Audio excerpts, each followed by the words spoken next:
네, 감사합니다. 지난 3월 8일 얼마 되지 않았죠.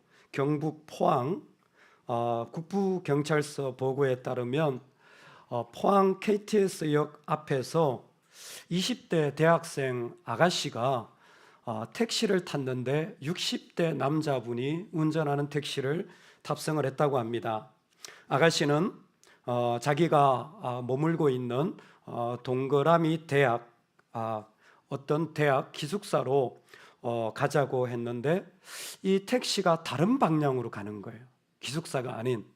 그래서 좀 어디로 가느냐고 기사 아저씨한테 물었더니 대답을 하질 않는 거예요. 좀 두려운 마음에 세워달라고 그랬더니 대꾸도 안 하고 계속 가시더라는 거예요. 결국 이 아가씨는 진행되는 차에서 뛰어내려서 차에서 나와버린 거예요. 근데 안타깝게도 가는 차에서 뛰어내렸는데 뒤에서 오던 차가 바로 들이받아서 병원에 옮겨졌지만 결국 숨지게 되었습니다. 참 안타깝죠. 그렇게 그냥 사고 처리되는 듯 했는데 그 아가씨의 남동생이 청와대 게시판에다가 글을 올린 겁니다. 누나의 죽음이 억울합니다 하며 왜 그 기사 아저씨는 차를 세우지 않았고 그리고 두려움에 떨었을 누나의 마음을 생각하니까 가슴이 찢어집니다. 좀 억울함을 풀어주셨으면 좋겠습니다. 아마 극도의 공포감과 생명의 위협을 느끼고 그리고 혹시 성추행이라도 당할까 싶은 마음에 뛰어내리진 않았나라는 동생의 그 간절한 마음이 그대로 반영이 된 것입니다. 그 글이 올라가자 20대 아가씨가 이 60대 어떤 나이 드신 분의 어떤 성적인 욕망의 대상이 되어서 안타깝게 희생이 되어진 일들처럼 그 이야기가 진행이 되던 차에 수사가 진행이 되면서 이 뜻밖의 사실이 좀 발견이 되었습니다. 자세히 보니까 그 차 안에 블랙박스 같은 것이 있어서 그 내용들을 다 이렇게 이렇게 확인해 보니까 그 내용이 이렇게 돼 있어요. 택시에 아가씨가 탔는데 아가씨가 동그라미 대학 기숙사로 가주세요 라고 말한 거예요. 그랬더니 이 택시 아저씨가 세모대학 기숙사로 가자고요? 라고 질문한 겁니다. 아가씨는 동그라미 대학 기숙사로 가주세요 라고 했는데 이 아저씨는 세모대학 기숙사로 가자고요? 했더니 이 아가씨가 네? 한 거예요. 그리고는 이 차가 다른 방향, 즉 운전기사의 표현에 의하면 자기는 그냥 세모대학 기숙사로 갔다라는 겁니다. 그런데 중간에 아가씨가 아저씨 어디로 가세요? 근데 아저씨가 꼼짝도 안 한 거예요. 어디로 가시냐고요? 차 세워주세요. 근데 대꾸도 안 하고 있더라는 거예요. 보니까 이유가 아저씨가 청각 어려움이 있는데 이 그 청각 보조 장치인 이 그 보청기를 끼고 계셨던 거예요. 못 들으셨던 거예요, 그 말을. 아가씨가 한 말을 서로 잘못 들은 거예요. 결론은 황혜경 보청기가 제일 좋다. 우리 교회 집사님 하신.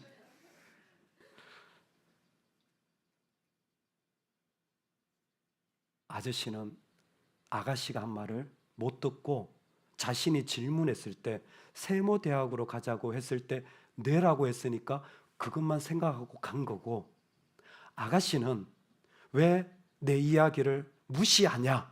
내가 이렇게 말했는데 라는 그 말로 공포와 두려움이 쌓여서 결국 나오게 된 것입니다. 대표적인 미스커뮤니케이션, 소통이 잘못된 거죠. 상담을 공부하면 사람은 거의 대부분 다 편집해서 듣는다고 합니다.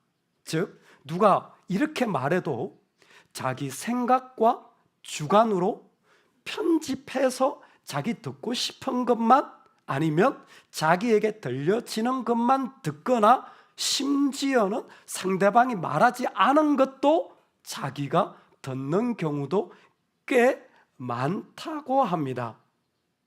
왜 이런 일이 일어날까요? 팩트라는 것이 과연 팩트일까요? 그렇지 않은 경우를 우리는 너무 많이 보게 됩니다. 사실 이 일의 근본적인 출발은 하나님과 우리가 미스커뮤니케이션 되게 된, 소통하지 못하게 된 죄악의 열매들입니다. 대표적인 아담의 범죄인 교만은 하나님의 자리에 내가 앉는 것 아닙니까? 내 뜻을 우리는 지금도 쉽게 포기하지 못합니다. 내가 가지고 있는 생각으로 상대를 듣지 상대방의 생각 자체를 들으려고 쉽게 우리의 마음을 열지 않습니다. 그 죄악의 일들이 이 땅에 끊임없이 작은 부분에선 소통의 부재이지만 조금 더는 수많은 질병과 심지어 사망과 가장 큰 아픔은 하나님과 우리가 단절되어져서 하나님이 계신데도 하나님을 누리지 못하고 하나님의 아름다움을 품지 못하는, 여러분 어떠세요? 인생이 날마다 즐겁고 감사하고 그저 행복하십니까? 아니면 알 수 없는 일들이 자꾸 일어나고 생각하지 않은 어려움에 빠졌다가 겨우겨우 허덕허덕 나오는 인생입니까? 왜 그렇지요? 우리 모두가 다 아름답게 살고 싶잖아요. 우리 모두가 다 감사하게 살고 싶잖아요. 죄의 영향력은 곳곳에 가득합니다. 그 소통 부재한 것을 깨트리는 유일한 방법이 십자가였습니다.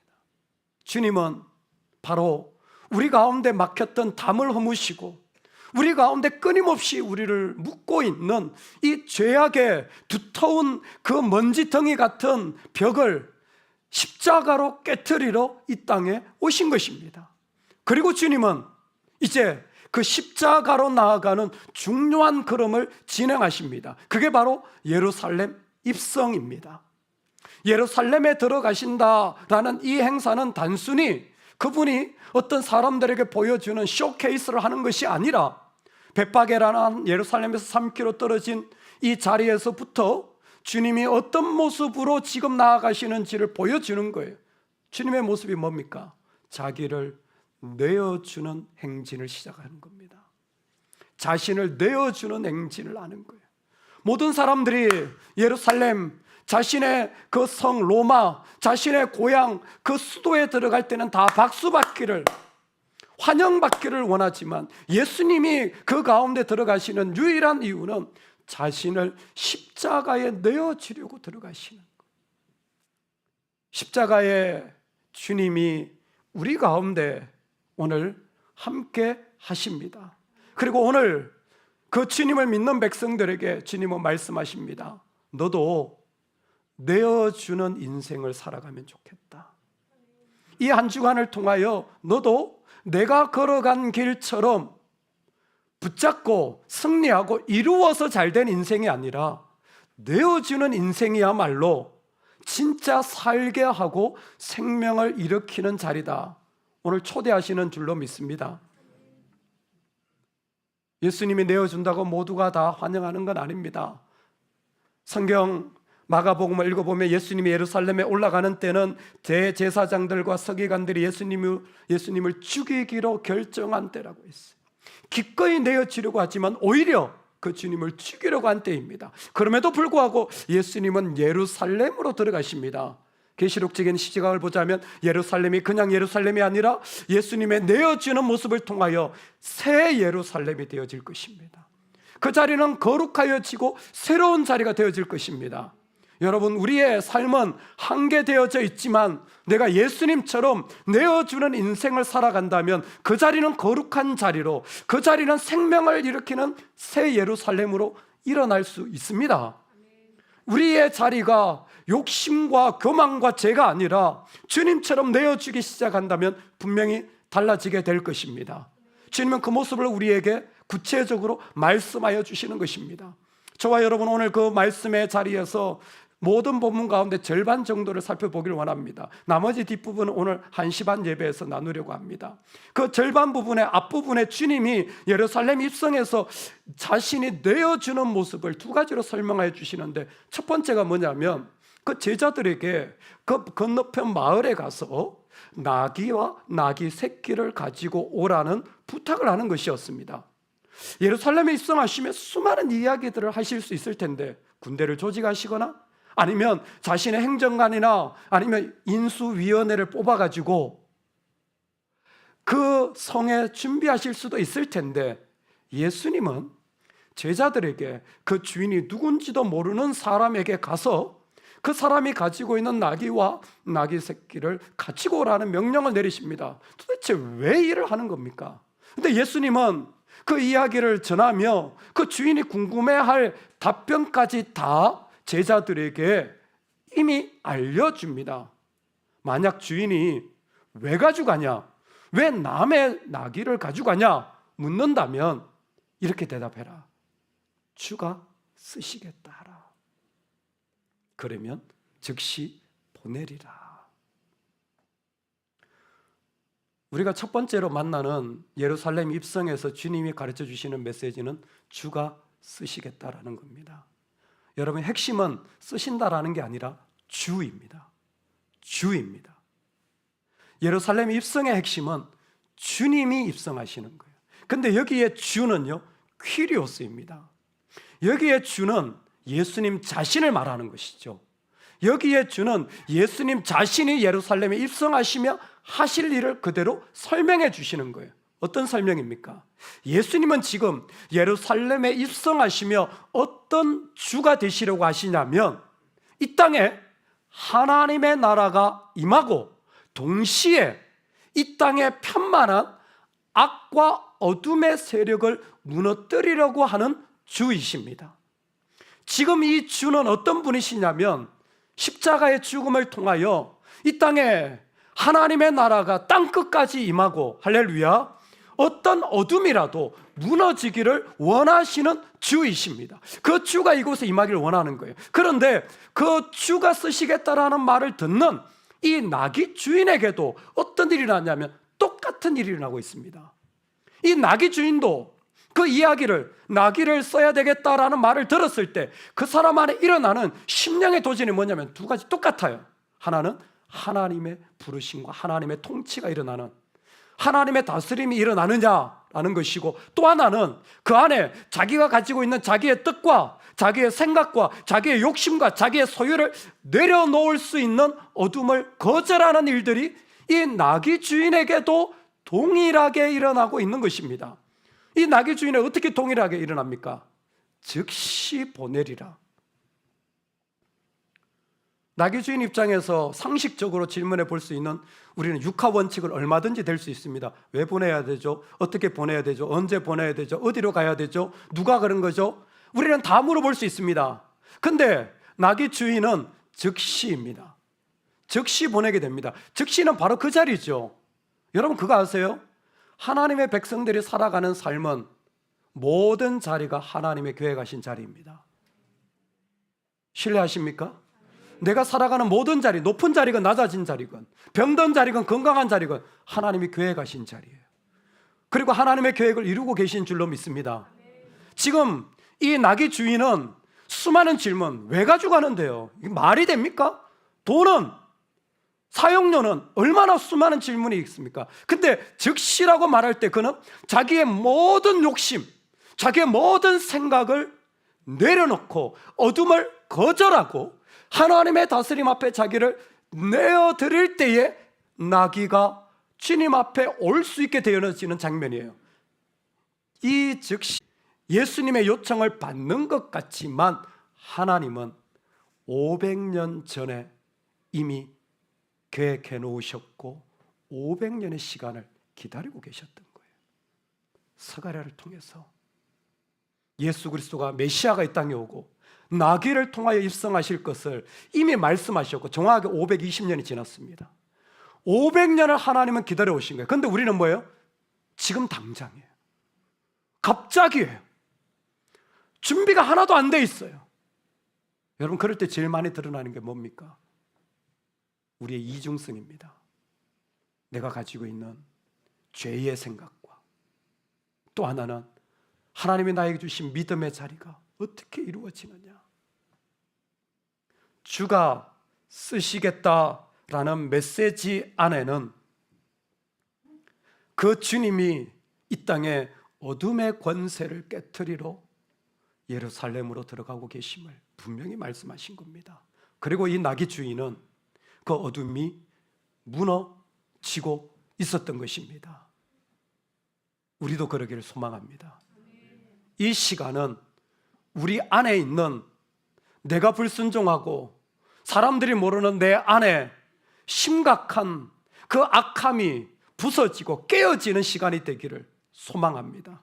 주님이 나에게 오셔서 십자가의 주님이 내 안에 있는 모든 더러움과 악을, 마가복음의 표현에 빌리자면 이 나귀는 아무도 타보지 않은 나귀, 아무도 타보지 않았다는 것은 첫 열매라는 겁니다. 첫 열매는 하나님 것이었죠. 그런데 어느 순간인가 거기에 이 생각이 덧붙고 저런 상황이 덧붙고 덕지 이런 것들이 덧붙여진 우리의 더러움들이 십자가 아래에서 깨어지기를 원합니다. 아무도 타보지 않은 원래 주님의 모습, 원래 주님 앞에 드려야 될 모습 그대로가 하나님 앞에 드려지기를 소망합니다. 주가 쓰시겠다요. 주가 쓰시겠다. 주님은 이 땅에 어둠의 권세를 무너뜨리려고 이 땅에 우리 가운데 임하시는 줄로 믿습니다. 두 번째, 자신을 내어주는 것은 어둠의 권세를 깨뜨릴 뿐만 아니라 구체적으로 스가랴 말씀 9장 9절을 인용하는 거예요. 오늘 말씀에 보면 그 말씀이 그대로 인용되어 있습니다. 5절 말씀인데요, 시온 딸에게 이르기를 내 왕이 내게 임하나니 그는 겸손하여 나귀 곧 멍에 매는 짐승의 새끼를 탓도다 하라 하였느니라. 아멘. 그냥 나귀가 아니라 예수님은 그가 겸손하여 나귀를 탔다고 표현되어져 있습니다. 조금 설명이 필요합니다. 스가랴서를 보면 거기에 겸손하다는 말은 구체적으로 가난하다, 볼품없다, 연약하다라는 의미입니다. 이것이 신약 성경으로 전해지면서 겸손이라는 더 구체적인 의미로 바뀌어지게 되었습니다. 내가 아무것도 없으니까요, 누군가를 붙잡을 수밖에 없어요. 그렇잖아요. 내가 이렇게 힘이 없으니까 도움을 받을 수밖에 없어요. 그때 사람이 하는 게 뭐냐면 의지하여입니다. 의지하게 돼 있어요. 내가 아무것도 없으면, 내가 아무런 힘도 없으면 의지할 수밖에 없잖아요. 그게 스가랴서의 모습이에요. 그런데 오늘 이 신약의 예수님께서 지금 겸손하여라는 것은 그 의지하여라는 모티브를 그대로 사용하시지만 그분은 원래 그렇게 아무것도 없는 불완전한 존재이기 때문이 아니라 예수님 그분 자체가 겸손하신 분으로 이 땅에 임하기를 원하셨다라는 걸 우리한테 보여주시는 거예요.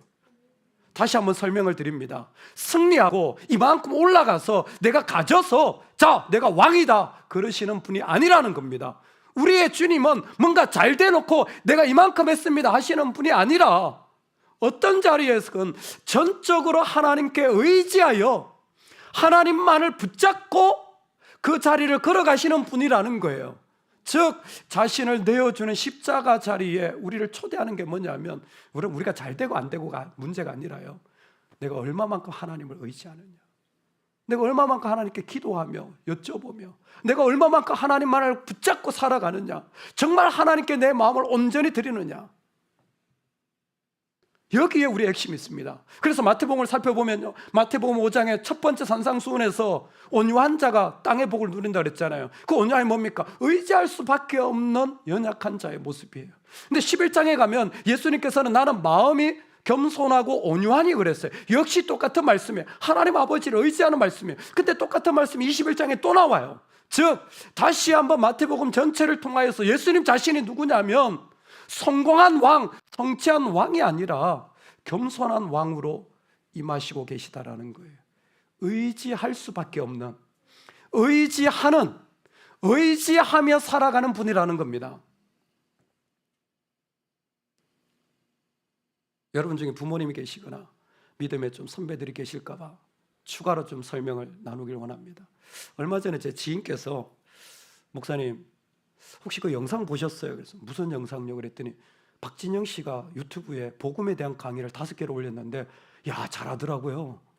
아, 그래요?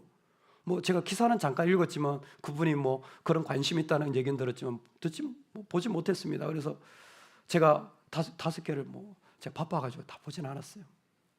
근데 처음에 잠깐 보니까 야, 말 잘하더라고요. 그분 아예 목사하면 더 잘하겠더라고요. 말을 얼마나 잘하는지. 근데 뒤로 가면서 제가 잠깐 봤는데 그분이 이렇게 설명하더라고요. 저는 그분의 뭐 백그라운드나 개인적으로 친분이 있지는 않습니다. 근데 히브리서를 설명하면서 이렇게 설명하시더군요. 예수님이 이 땅에 제사장 역할을 하시는데 인간으로 오셨다. 근데 인간은 불완전한 존재다. 불완전한 존재가 제사장적 직분을 하려면 믿음이 있어야 된다. 그래서 불완전한 존재로서 믿음을 일으키셨고 그 믿음을 일으킨 것이 그 직분을 감당하게 해주는 능력이 되었다. 이렇게 얘기를 하더라고요.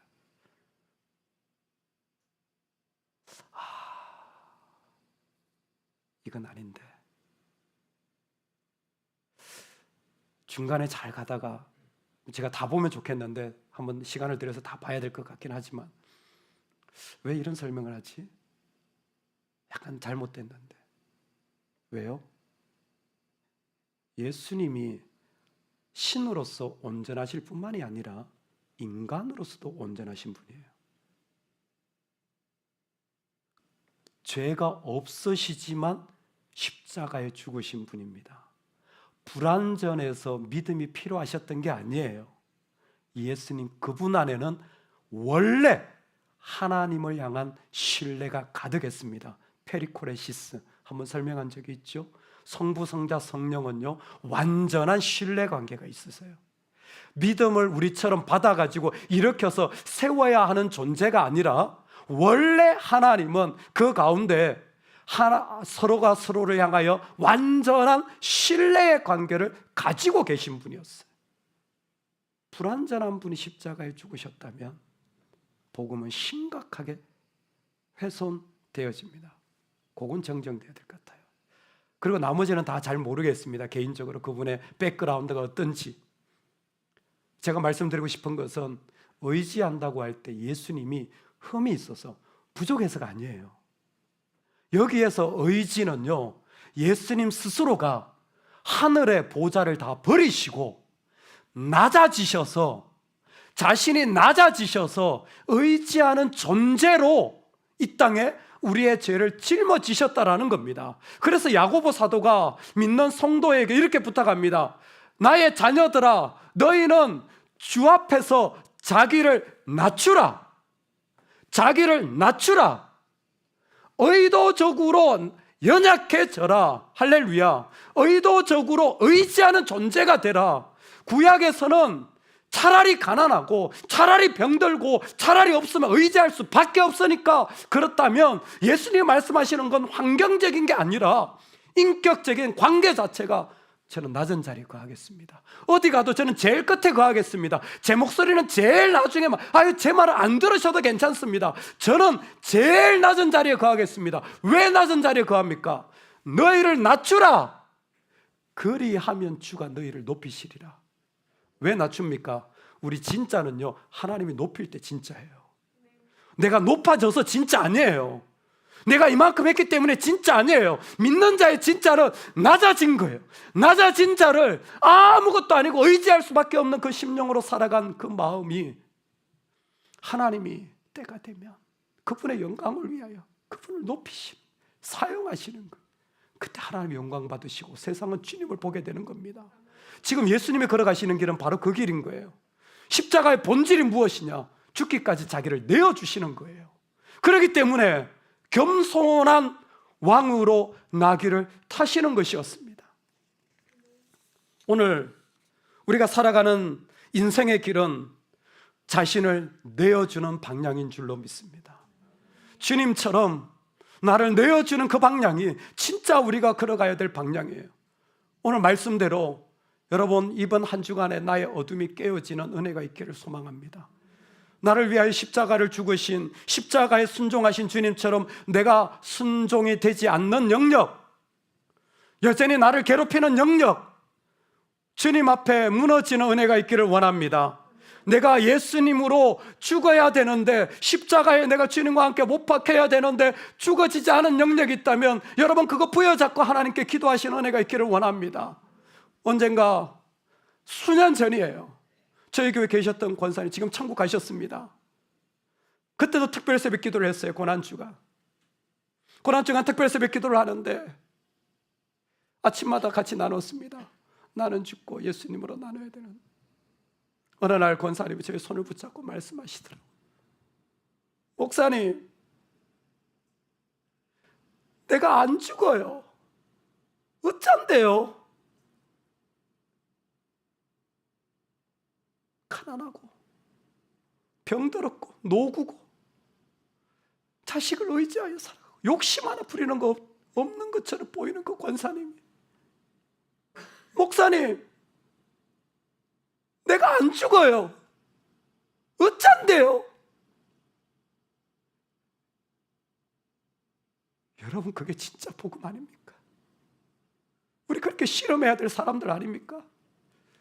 하나님 앞에 죽어지지 않고 엎드려지지 않는 우리의 영역이 주가 우리의 퀘리오스가 쓰시겠다 할 때 그 주님 앞에서 무너지는 은혜가 있기를 원합니다.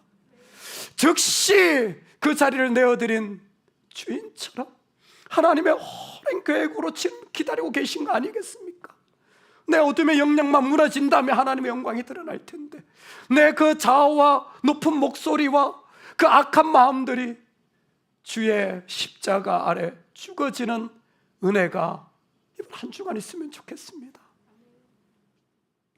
저는 동시에 우리가 개인적으로 십자가에 죽어질 뿐만 아니라 이 한 주간 동안에 사회적으로도 어둠이 무너져야 될 영역이 있다고 믿습니다.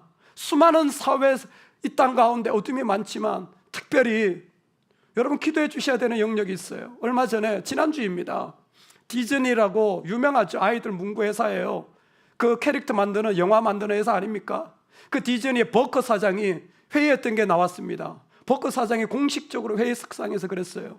앞으로 디즈니에서는 50% 이상의 캐릭터나 스토리를 전부 동성애로 하겠다. 이젠 디즈니에서 나오는 캐릭터나 스토리를 우리 아이들이 가지고 노는 걸 전부 다 그 안에 모르게 알게 동성애 스토리, 게이와 레즈비안 형상으로 만들어서 하겠다라는 거예요. 구체적으로는 이미 디즈니는 미국 플로리다가 동성애를 반대하는 법안을 통과시켰습니다. 그래서 목사님이 설교해도 거기는 괜찮아요. 그랬더니 플로리다에 대한 모든 후원금을 디즈니는 끊어버렸어요. 그리고 실제로 그 버크 사장의 두 자녀도 한 사람은 양성애자, 한 사람은 동성애자라고 합니다.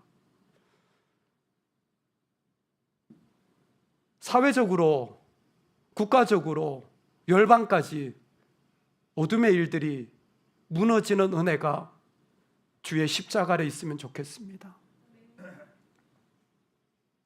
두 번째는 내가 무너져야 될 어둠의 영역만 있는 것이 아니라 주님만 의지하며 살아가는 삶의 자리를 기도하면 좋겠습니다.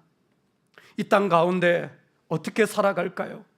주님만 뜨겁게 의지하며 살아가는 백성이 되시면 좋겠습니다. 주님만을 의지할 때 그 땅에 어떤 다른 것 없어도 그 주님으로 인하여 살게 되고 또 살게 되어지는 그 복으로 우리 모두가 일어나기를 원합니다. 한 주간 동안 저와 여러분이 자기를 내어주는 주님의 이 은혜의 자리가 우리의 삶을 통해 고백되어지기를 간절히 원합니다.